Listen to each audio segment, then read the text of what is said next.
Բարի երեկո, սիրելի ժողովուրդ, մի քանի տարի առաջ դժվար էր պատկերացնել, որ Հայաստանը կդառնա զենք արտահանող երկիր։ Վերջին ամիսներին տարբեր առիթներով իմ տարբեր հրապարակային ելույթներում, հարցազրույցներում ասել եմ, որ մի քանի հայրենական արտադրողներ, հայկական ընկերություններ ստացել են զենք արտահանելու թույլտվություններ։ Եվ այժմ մեծ ուրախությամբ և հպարտությամբ ուզում եմ ձեզ հայտնել, որ հայկական 3 ընկերություններ, 2 տարբեր երկրներ զենք են արտահանել մայիս ամսվա ընթացքում։ Բավականաչափ բարդ խրթին լոգիստիկ ճանապարհներ անցնելով, դժվարությունների միջով անցնելով, հայկական ընկերությունները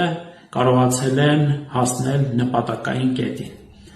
Հայկական ընկերությունները առաջին անգամ Հայաստանում մշակված, Հայաստանում արտադրված վերջնական արտադրանքը կարողացել են հասցնել վերջնական օգտագործման երկրներ։ Ես ուզում եմ ասել, որ այս ամենը իրականում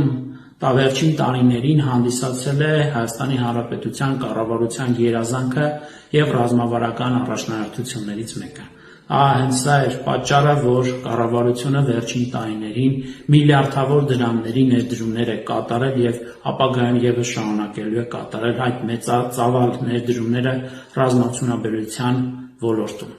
Այս կապակցությամբ ուզում եմ շնորհակալություն հայտնել Հայաստանի Հանրապետության Պաշտպանության նախարարության, Ազգային անվտանգության ծառայության, Պետական եկամուտների կոմիտեի և արտաքին գործերի նախարարության իմ գործընկերներին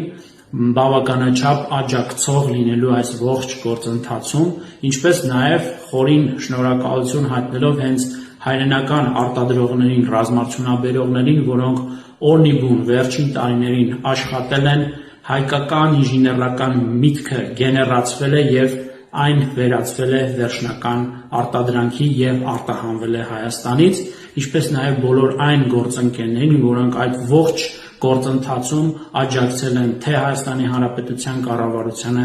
և թե ռազմարդյունաբերողներին։ Եվս մեկ անգամ շնորհավորում եմ բոլորիս